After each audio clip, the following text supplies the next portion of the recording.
Chapter 7, Professor Driver's Book of Daniel, the Evidence of the Canon. To have answered Dean Farrar's Book of Daniel may appear to some but a cheap and barren victory. For they will urge that if the attack on Daniel were entrusted to abler hands, the issue would be different. But the suggestion is untenable. While the passing years are bringing to light from time to time fresh evidence to confirm the authenticity of the book, the treasury of the critics is exhausted. They have no abler, no more trusted, champion than Professor Driver of Oxford, yet in his introduction there is not a single count in the elaborate indictment of Daniel that will not be found in his Apparatus Criticus. And now, in his Book of Daniel, after an interval of 10 years, he has reproduced these same stock difficulties and objections, and for the most part in the same words. That volume is fitted to excite feelings of surprise and disappointment. An introduction to the literature of the Old Testament may fitly cite what German skeptics have written on the Book of Daniel. But it is deplorable that a commentary for the use of schools and colleges, coming from the pen of an English clergyman, a scholar of high repute, and the occupant of a chair in the University of Oxford, should be merely a modified reproduction of what German rationalism has to urge on one side of a pending controversy. Surely we might have expected some indication of independent inquiry and free thought, but we look for it in vain. The very same criticisms which Dr. Farrar has strung together are once again paraded. Of these criticisms there is only one which is of vital importance. If, as the critics assert, there was no invasion of Judea and no deportation of Jewish captives in the 3rd year of Jehoiakim, the historical basis upon which the Book of Daniel rests is destroyed, and the book as a whole is discredited. To that criticism, therefore, I invite the reader's close and earnest attention. If he finds it to be sustained, let him regard the controversy as closed. But if he finds it disproved by Scripture, and demonstrated to be erroneous by the strict test of chronology, let him look upon it as discrediting the critics. 1 pages 14 to 18, ante, seemed a sufficient reply to Dr. Farrar on this point. But as Dr. Driver blindly follows the same false lead, not even avoiding the blunder of the journey from Carchemish to Babylon across the desert, I add an excursus on the subject. See Appendix I, page 153. As for the rest of these criticisms, what Professor Driver says of some is true of them all. They will influence the mind according as the critic, upon independent grounds, has satisfied himself that the book is the work of a later author or written by Daniel himself. If, therefore, any one of the visions of Daniel can be shown to be a divine prophecy, the authority of the book is established. And of this, full and incontestable proof is afforded by the fulfillment of the vision of the 70 weeks.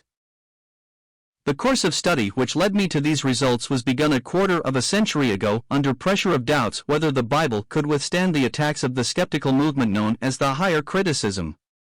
In accordance with my usual habit, I set myself to test the matter by examining the critics' strongest position. For their indictment of the Book of Daniel is supposed to be unanswerable, and I confess that at first it seemed to me most formidable.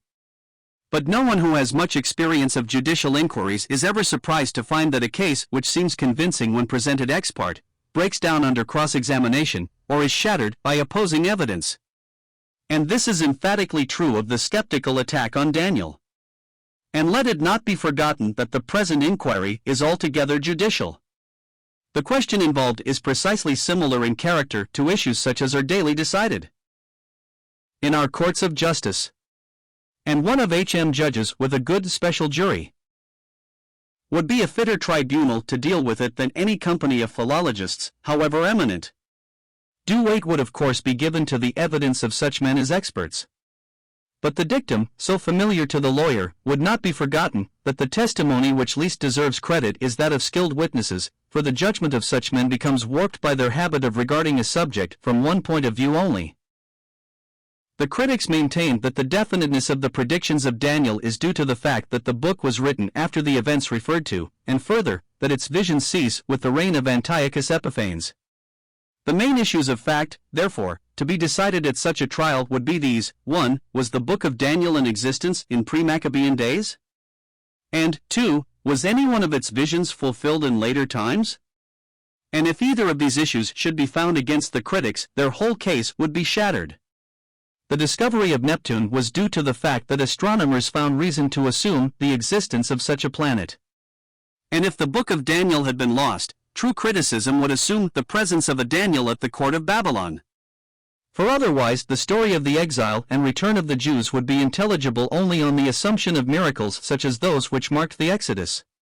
And further, if the advocates of the pseudepigraph theory of Daniel were versed in the science of evidence, they would recognize that, on their own hypothesis, the presence of the book in the canon is evidence of the existence of the man.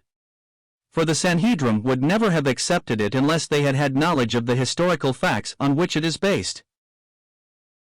But while the existence of Daniel was indisputable when Dr. Driver wrote his introduction, it was only probable when he came to write his book of Daniel a deplorable lapse from true criticism to higher criticism, and from rational belief to unreasoning skepticism. On this point I have already cited the testimony of Ezekiel, and that testimony is conclusive unless the critics can find some adequate answer to it. The only answer they offer is not even reasonable. And as regards the existence of the book of Daniel, the same remark applies, though in a modified degree, to the testimony of 1 Maccabees. Even if the testimony of these witnesses stood alone, it would prevail with any impartial tribunal. But when we come to consider the general question of the canon, the weight of proof becomes overwhelming. Apart from the disturbing influence of these controversies, no reasonable person would reject the clear and definite tradition that the completion of the Old Testament canon was the work of the men of the great synagogue. In an age when skepticism of a singularly shallow type has been allowed to run riot, it is the fashion to reject that tradition because of the myths and legends which have attached themselves to it.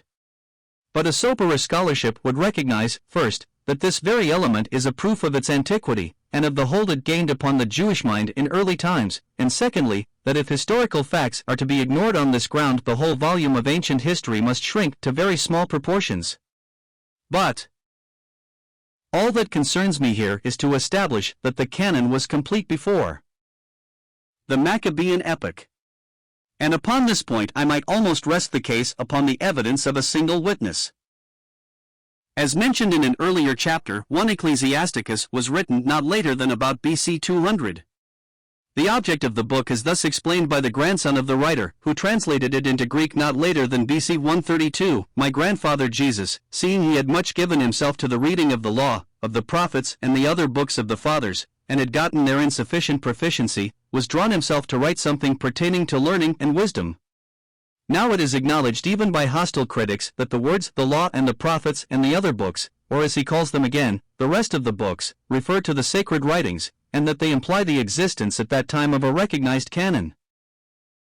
Dr. Ryle's book has a fair statement of the arguments in favor of a late date. And anyone who is used to frequent our courts of justice will recognize the kinship of those arguments with the case which is always made against any claim to prescriptive or ancient rights. For treatises of a different kind, see by all means Dr. Alexander's article on the canon, and Dr. Ginsburg's on the Great Synagogue, in Kitto's Cyclopedia, and also Lecture 6.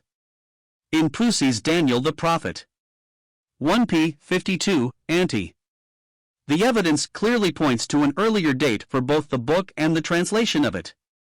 But as I wish to avoid all collateral issues, I adopt for the sake of argument the dates accepted by the critics.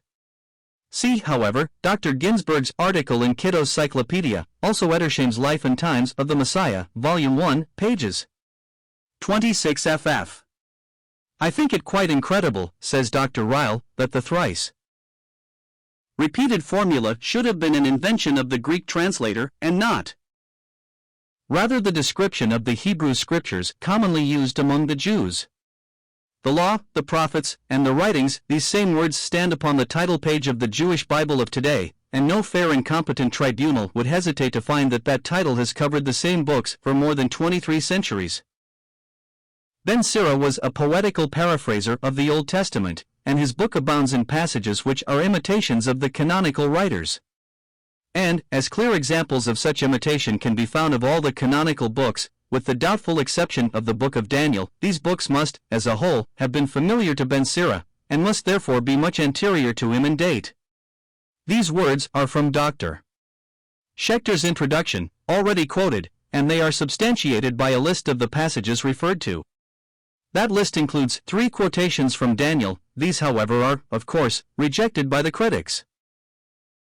Now I confidently maintain that upon the evidence any impartial tribunal would find that the canon was complete before Ben Sira wrote.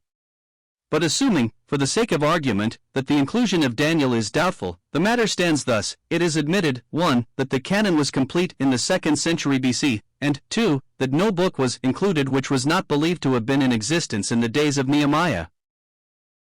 For the test by which a book was admitted to the canon was its claim to be inspired, and the Sanhedrim held that inspiration ceased with the prophets, and that no prophet, that is, no divinely inspired teacher, had arisen in Israel after the Nehemiah era. When, therefore, Josephus declares that the Scriptures were justly believed to be divine, and that the Jews were prepared willingly to die for them, he is not recording merely the opinion of his contemporaries, but the settled traditional belief of his nation. How, then, can the critics reconcile their hypothesis as to the origin of the Book of Daniel with its inclusion in the canon? As regards point 1, above indicated, the Bishop of Exeter's testimony carries with it the special authority which attaches to the statements of a hostile witness. If, he says, all the books of the Ketubim were known and received in the 1st century AD, and if, as we believe, the circumstances of the Jewish people rendered it all but impossible for the canon to receive change or augmentation in the 1st century BC, we conclude that the disputed books received a recognition in the last 2 or 3 decades of the 2nd century BC, when John Hyrcanus ruled and the Jews still enjoyed prosperity. This ought to decide the whole question. For mark what it means. The critics would have us believe that after the death of Antiochus some Jewish Chaucid incorporated a history of his reign in a historical romance, casting it into the form of a prophecy supposed to have been delivered hundreds of years before, and that, at a time when this was still a matter within living memory, the work was accepted as divinely inspired scripture, and bracketed with the Psalms of David among the sacred books of the Hebrew nation. We are dealing here, remember, with the acts, not of savages in a barbarous age, but of the religious leaders of the Jews in historic times. And the matter in question related to the most solemn and important of all their duties. Moreover, the Sanhedrim of the 2nd century BC was composed of men of the type of John Hyrcanus, men famed for their piety and learning, men who were heirs of all the proud traditions of the Jewish faith, and themselves the sons or successors of the heroes of the noble Maccabean revolt. And yet we are asked to believe that these men, with their extremely strict views of inspiration and their intense reverence for their sacred writings, that these men, the most scrupulous and conservative church body that the world has ever known, used their authority to smuggle into the sacred canon a book which was a forgery, a literary fraud, a religious novel of recent date. Such a figment is worthy of its pagan author, but it is wholly unworthy of Christian men in the position of English ecclesiastics and university professors. And were it not for the glamour of their names it would be deemed undeserving of notice. But our respect for church dignitaries of our own times must not make us forget what is due to the memory of church dignitaries of another age, men whose fidelity to their trust as the divinely appointed custodians of the oracles of God has earned for them the gratitude and admiration of the church for all time. Their fitness, moreover, to judge of the genuineness and authenticity of the Book of Daniel was incomparably greater than could be claimed for any of those who join in this base and silly slander upon their intelligence or their honesty. For if the critics are right, these men who were, I repeat, the divinely appointed custodians of the Hebrew Scriptures, and from whom the Christian Church has received them, were no better than knaves or fools. Let no one start at this language, for it is not a whit too strong. They were utter fools if they were deceived by a literary forgery of their own time. They were shameless knaves if they shared in a plot to secure the acceptance of the fraud. For let it be kept steadily in view that no book would have been thus honored unless it was believed to be ancient. The avowed fiction theory of Daniel is puerile in its absurdity. If the book was not genuine, it was a forgery palmed off upon the Sanhedrim. And like all forgeries of that kind, the MS must have been discovered by its author. But the finding of such a book at such a period of the national history would have been an event of unparalleled interest and importance. Where then is the record of it? When it suits them, the critics make great use of the argument from the silence of witnesses, but in a case like this where that argument has overwhelming force they ignore it altogether. Moreover, the suggestion of the critics that the Sanhedrim admitted a book to the canon in the way a library committee adds a volume to their catalogue is grotesque in the extreme. They never determined a book to be canonical in the sense of introducing it into the canon. In every instance in which a writing is said to have been admitted to the canon, the writing had already been in existence for generations, and had for generations been claimed as canonical before the discussions arose in regard to it. In every instance the decision is not that the book shall now be received into the collection of sacred writings, but that the evidence shows it to have been regarded from the first as a part of that collection. Imagine a meeting of the Upper House of Convocation to discuss a proposal to add Dr. Farrar's Life of Christ to the canon of the New Testament. Quite as grotesquely ridiculous is the suggestion that the Jewish Sanhedrim in the 2nd century BC would have entertained the question of adding and elevating romance of their own age to the canon of the Old Testament. 1 point more. While books of great repute, such as Ecclesiasticus and I Maccabees, were absolutely excluded from the canon, and even canonical books, such as the Book of Proverbs, Ecclesiastes, and even Ezekiel were challenged, the right of the Book of Daniel to canonicity was never called in question in the ancient synagogue. In disparagement of Daniel, the critics point to the extraordinary additions which mark the Septuagint version. But owing to their want of experience in dealing with evidence, they fail to see what signal proof this affords of the antiquity of the book. The critics themselves allow that the Greek version of Daniel was in existence before 1 Maccabees was written.